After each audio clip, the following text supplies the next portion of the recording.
Bienvenidos al podcast Art in Essence, una serie de entrevistas con artistas de la colección Olor Visual para profundizar en sus obras y en las notas olfativas que las acompañan. Ernesto Ventós siempre asociaba un recuerdo olfativo de su memoria a todas las obras de su colección. Siempre decía, esta obra huele o esta obra no huele. Os animamos a profundizar en el rey de los sentidos, el olfato, y a zambulliros en la relación entre el olor y las obras de arte. Hola Ignasi, bienvenido al podcast Art in Essence. Hoy nos acompaña Ignasi Aballí, que vive y trabaja en Barcelona. La obra de Aballí propone una reflexión conceptual sobre la representación y la percepción de medios como la pintura, el objeto, la fotografía o el vídeo. Ha realizado varias exposiciones individuales en España y en el extranjero, y su obra forma parte de colecciones como la del Artium de Vitoria, el Centre d'Art La Panera de Lleida, el Centro Andaluz de Arte Contemporáneo de Sevilla, el Museo Nacional Centro de Arte Reina Sofía de Madrid y el MACBA de Barcelona, entre otros. En 2015 fue galardonado con el premio Joan Miró, un galardón internacional que se otorga a artistas en reconocimiento a su carrera, y en 2022, el año pasado, ha sido representante de España en la 59 Bienal de Arte de Venecia con el proyecto Corrección. En la colección Olor Visual hay una obra titulada Peis, que la fecha es de 1995 a 2001, que es algo que también me gustaría preguntarte. Y siempre empezamos estas conversaciones preguntándote por qué recuerdos tienes de Ernesto y cómo fue las primeras interacciones. Creo que la primera vez que vi a Ernesto fue en mi estudio. Vino a visitarlo, acompañado de Pilar Carbonell y Ana de Palma 12, de la Galería Palma 12. Ellas lo conocían y Ernesto estaba interesado en comprar alguna obra mía, y a través de ellas pues vino al estudio. Estuvimos viendo distintas opciones de lo que estaba trabajando en ese momento, y al final escogió esta obra Pells, ¿no? Que era algo que estaba trabajando justo en ese momento, y bueno, supongo que le gustó por la relación con la pintura, siendo una pintura un poco extraña, ¿no? Porque por un lado hay un elemento transparente, otros que remiten precisamente al color de la piel. Y luego nos vimos alguna otra vez en inauguraciones, muchas veces, y él a la vez me invitó un día a venir aquí a su estudio, me enseñó dónde trabajaba, todo su trabajo con la nariz, y después me enseñó este almacén donde guarda la colección, y fuimos a cenar. Yo creo que esa fue la vez donde más tiempo y más a fondo estuvimos viéndonos, hablando, y en fin, él enseñándome su trabajo, su colección, y yo pues explicándole lo que hacía en ese momento. ¿Y qué pensaste sobre el concepto de nota olfativa, ¿no? De que para él las obras olían? ¿Era algo que tú ya habías escuchado o no sé, qué pensaste cuando te lo explicó? La verdad es que me sorprendió mucho esta manera de ver el mundo, ¿no? A través del olfato. No conocía a nadie antes, y creo que después tampoco he conocido a nadie que centre tanto su relación con el exterior a través del olfato, que es un sentido que, por desgracia, la mayoría de personas tenemos un poco arrinconado, ¿no? No es el principal, aunque realmente cuando no funciona lo echas en falta, ¿no? Pero supongo que él, por su profesión y por su propia dedicación a la creación de esencias, pues era un tema, vamos, que para él era fundamental, casi una obsesión, yo diría, y eso lo llevaba también a su relación con el arte, con lo cual, pues, bueno, pasado el primer impacto, luego pues me pareció muy interesante esa manera de vincularse con el arte, ¿no? Que era rara para mí y muy excepcional, ¿no? Y después de este encuentro, ¿has introducido el olfato, el olor en alguna de tu obra, o se queda como, ¿no?, algo que hace Ernesto Ventós, pero yo no lo Sí que me ha interesado, no solo el olfato, sino en general todos los sentidos, ¿no? Pero claro, los que hacemos arte normalmente nos dirigimos al ojo, las artes visuales, como su nombre dice, van dirigidas a lo visual, a la vista. Pero me ha parecido interesante en algún momento dejar de lado este sentido y potenciar otros. He hecho algunas obras en las que el olfato, el sonido, o sea, el oído, el tacto, ha estado presente también, aunque fuera nombrando pues, tipos de olores o ruidos, escribiéndolo, ¿no? No tanto produciendo olores, sino nombrando olores que en ese momento yo podía considerar que había en ese lugar. Porque además a mí algo que me parece curioso de tanto Ernesto como tú es que Ernesto le da como al olor esa característica de la memoria, ¿no? De una nota olfativa que te recuerda a la memoria, a un pasado. Sí. Y no sé si tú también, ¿no? Que haces bastante como trabajo de archivo, de memoria, si ves el olfato de esta manera también. Sí, realmente esa sensación a veces de percibir un olor y remitirte a algo que has vivido, ¿no? A una situación, a un lugar, me ocurre a menudo. O sea que sí que es verdad que es un sentido que quizá, bueno, lo reactivas en este sentido cuando estás en una situación en la que un olor por algún motivo te llega, ¿no? De una manera intensa.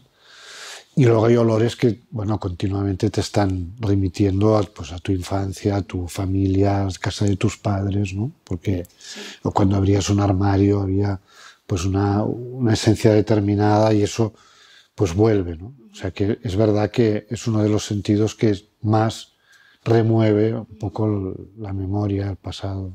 Y comentábamos antes de empezar a grabar que Ernesto siempre pedía que se escribiese un texto, ¿no? Que la obra acompañara un texto. Exacto, que recordara un poco al olor. Y no sé si te costó hacer este ejercicio con una obra que tú ya habías creado, que no habías creado, ¿no? En base a un recuerdo olfativo. Bueno, primero me pareció raro porque, claro, yo no había hecho la obra pensando en el olfato, pero una vez me hizo la propuesta pensé, bueno, ¿por qué no? Voy a ver esta obra cómo la puedo vincular con algo olfativo y no me costó, la verdad, porque al remitir a la piel y ser algo casi orgánico, pues enseguida lo vinculé con el cuerpo, la piel, ¿no? Y los olores que ese cuerpo puede A mí me llamó la atención desprender. La última frase del texto que dice inicio de fisicidad, de opacidad, olor a piel, y me llamó la atención la última palabra que es sudor, sangre, perfume y pintura. El olor a piel, supongo que a pintura es, ¿no? A pintura quizás sería el olor que hace la propia obra, ¿no? El propio material con la que las has hecho. Y las otras palabras, unas remiten más al cuerpo, ¿no? Porque la obra de alguna manera sí que va de la transparencia a una opacidad, ¿no? Como de una piel transparente a una piel que ya cubre, ¿no? Y que no deja ver el interior. Entonces, para mí el cuadro en ese momento era como un cuerpo. De hecho, el bastidor podría ser el esqueleto, ¿no? Y la pintura, la piel que lo cubre, le da forma, etc., ¿no? Entonces, por ahí fue un poco la reflexión, ¿no? Vincularlo al cuerpo y a olores que el cuerpo puede... Buenos, algunos, como el perfume, si te pones, o no tan bueno como el sudor cuando trabajas o hace calor, ¿no? Total. Y te comentaba también que Ernesto siempre ponía una nota olfativa a las obras. Y la tenemos aquí, que me gustaría que la oliésemos juntos y que me dijeses si te sorprende o no, qué crees que es. Y porque hay veces que los olores que Ernesto adjudicaba eran totalmente diferentes a los que, ¿no? Piel, pues quizás piensas en esto, ¿no? En sudor o en perfume, no sé, a ver, ¿qué si puedo abrirlo. Mira.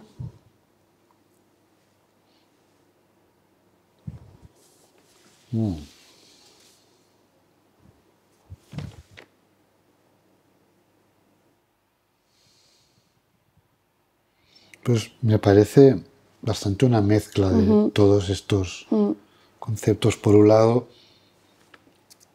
hay un perfume, pero hay un olor un poco agrio también, ¿no? Un poco Sí. que remite al sudor, en cierta manera, ¿no? Al olor corporal. Yo no... Cresólica es el nombre. Sí, la nota olfativa es cresólica y la descripción de la nota es tinta china, animal y cuero. Son los elementos que la he puesto aquí Sí. para tinta.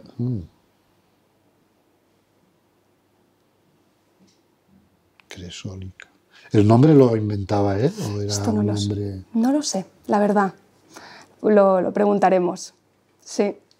Entonces, si la obra se expone en alguna exposición, siempre se acompaña la obra con la nota olfativa. Entonces, el espectador... ¿no? Se puede oler. Se puede oler, exacto. O sea, se pone abierto. Se pone abierto o en un...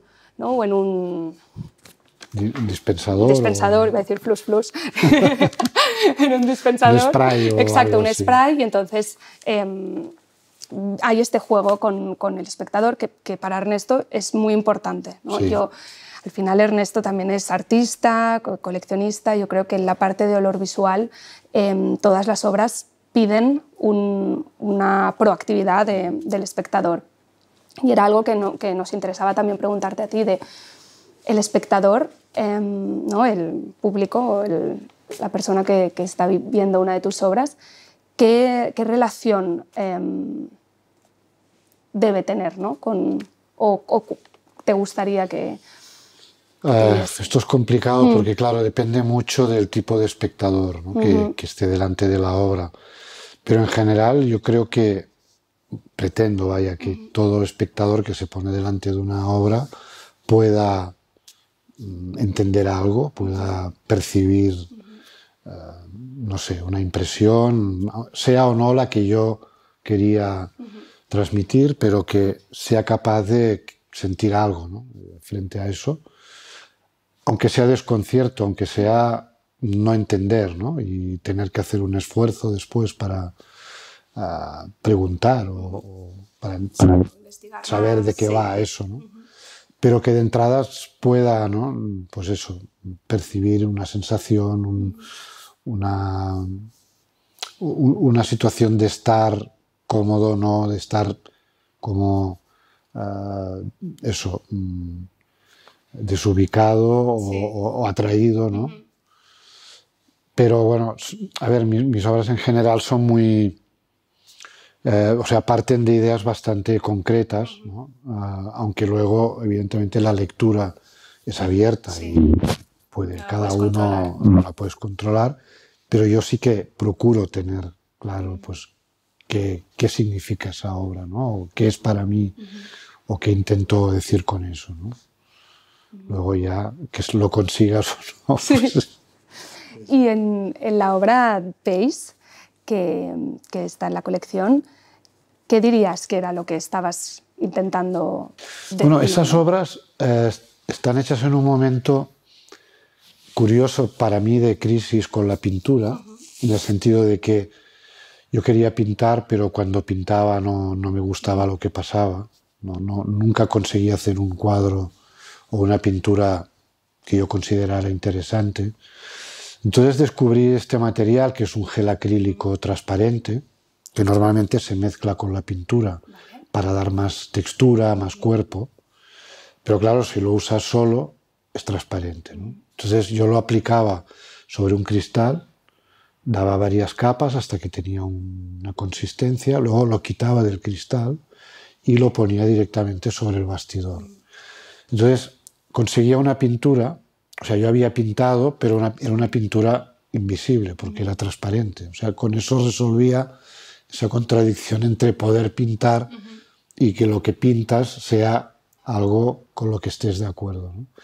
Ese material me permitía eso, pintar, y daba igual lo que pintara porque era transparente. Luego añadí en los otros dos un poco de color para hacerla más opaca, más corpórea, más física, ¿no? Más cercana al cuerpo, y hay como una evolución desde esa primera transparente hacia ya la tercera, que es una piel casi real, ¿no? De un cuerpo, bueno, opaco, ¿no? Que oculta lo que hay detrás. ¿Y la fecha de creación, que es de 1995 a 2001, significa que tú estuviste 6 años trabajando en esta obra? Porque era algo que estábamos comentando antes de que llegaras, de no sabemos si, ¿no? Yo creo que eso fue porque, bueno, a veces lo hago cuando un proceso, no necesariamente solo esta obra, sino este tipo de trabajo, probablemente había hecho primero la transparente, porque era lo que primero me salió a hacer, ¿no? con este material, y luego añadí después las otras dos, manteniendo la primera de un año, y luego, entonces seguramente mantuve la fecha original de la primera y la fecha de las dos que añadí más tarde. Creo que puede ser algo así. ¿Y es algo recurrente que trabajes en algo durante muchos años o no vuelvas a rescatar? Sí, eso es muy habitual. De hecho, hay proyectos que llevo más de 20 años trabajando, por ejemplo, los recortes del periódico, el trabajo con ese objeto ya desde finales de los 90. Y claro, son proyectos tan largos que tienen su propia evolución, van cambiando, ¿no? Y lo que hacía al principio y lo que hago ahora con el periódico es muy diferente, pero todavía hay ese objeto que lo une todo, ¿no? Y que, bueno, son, no sé, yo digo también obsesiones, ¿no? Cosas que necesariamente tienes que hacer durante mucho tiempo para conseguir el material que quieres, para que la dimensión del proyecto sea realmente el que tú querías, ¿no? Y bueno, es algo que de una manera no rutinaria, pero casi automática, pues sigo haciendo incluso hasta hoy, ¿no? Porque también algo que pensaba, ¿no? Viniendo hacia aquí, era el hecho de que Ernesto, como coleccionista, ¿no? Esas ganas de acumular, ¿no? De ir, pues, ir buscando obras. Veía también una correlación con tu obra, ¿no? Y quizás una pregunta extraña, pero ¿te consideras también un coleccionista de objetos, de cosas, ¿no? Porque también estás... Sí, yo creo que es distinto el coleccionista de lo que hago yo, que es más recolectar, ¿no? O sea, el coleccionista colecciona y la colección es lo que le da sentido, ¿no? Y acaba ahí, digamos. Yo lo que hago con lo que recolecto o colecciono es crear. Un paso más, ¿no? Es reunir un material para hacer algo distinto con él. Y yo creo que eso es una diferencia importante respecto a... Pero bueno, sí que en el sentido de eso, recoger cosas, guardar, archivar... claro, es verdad que hay puntos de conexión, ¿no? Entre lo que hace el coleccionista y algunos artistas, ¿no? Para su trabajo. Y ahora, dentro de poco, inauguras Llegir Imatges en Palma 12, que has comentado que lleváis muchísimos años trabajando. ¿Y nos podrías explicar un poco qué podemos esperarnos de...? Sí, llevamos tiempo intentando que este día llegara. Al final, pues ahora fue el momento, ¿no? Y por fin lo hacemos. Y es una exposición que trata del tema de la relación entre imágenes y textos, ¿no? Que muchas veces son territorios comunes o paralelos, ¿no? O complementarios. Entonces es un trabajo que, por un lado, parte otra vez del periódico. Yo recorté una serie de fotografías que tenían relación con la imagen, con la exposición, con la visión de obras de arte, etcétera. Esas fotos las escaneé y las reduje a un solo color, el color medio de la foto, digamos, la mezcla de todos, y con ese color he pintado unos cuadros que son como, bueno, proporcionales al tamaño de la foto, pero que ya no la ves, ¿no? Ves solo ese color, como si fueran un píxel solo de la foto, ¿no? Entonces, paralelamente hay un librito en el que está la información, el pie de foto, en fin, un libro para leer esas imágenes, ¿no? Entonces, de ahí viene un poco el título de las imágenes hay que verlas, o de hecho no las ves porque han sido borradas o reducidas a un color, pero en el libro está un poco el origen, el punto de partida, lo que era esa pintura cuando apareció en el periódico. Es curioso porque en un podcast que se llama El Mundo del Arte, que hablaba con el director de Fotocolectania, y hablábamos de esto, de cómo no sabemos, cómo no nos enseñan a leer las imágenes, ¿no? En una sociedad que estamos totalmente bombardeados de imágenes todo el día con el móvil, y cómo no hay una educación visual en las escuelas. ¿no? Y quizás si sacas la imagen y tienes un libro que te hace, ¿no? Parar. Claro, por un lado, en esta exposición nunca verás la imagen real, tendrás que imaginarla a partir de un color y del texto que te explica pues, lo que era, lo que representaba, ¿no? A partir de aquí tu cabeza tiene que hacer el resto, ¿no? Y bueno, es un poco eso, pasarle al espectador también aquí el finalizar o el completar lo que esas pinturas con sus textos proponen, ¿no? Es, bueno, que la imagen quede en suspenso y tengas que recrearla tú. Sí.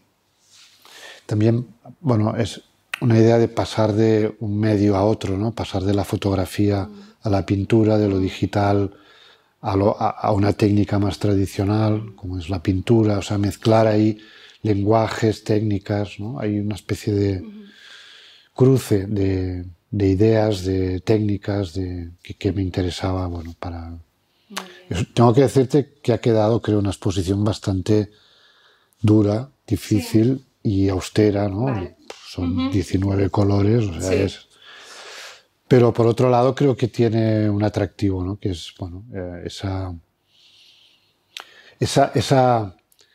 digamos, petición que se hace al espectador de que mire eso que aparentemente no le muestra nada, pero que dedique un tiempo a pensar qué es la imagen, qué es la pintura, qué es el texto y cómo una cosa se relaciona con la otra. Sí, y que se pare, ¿no? A pensar, a mirar.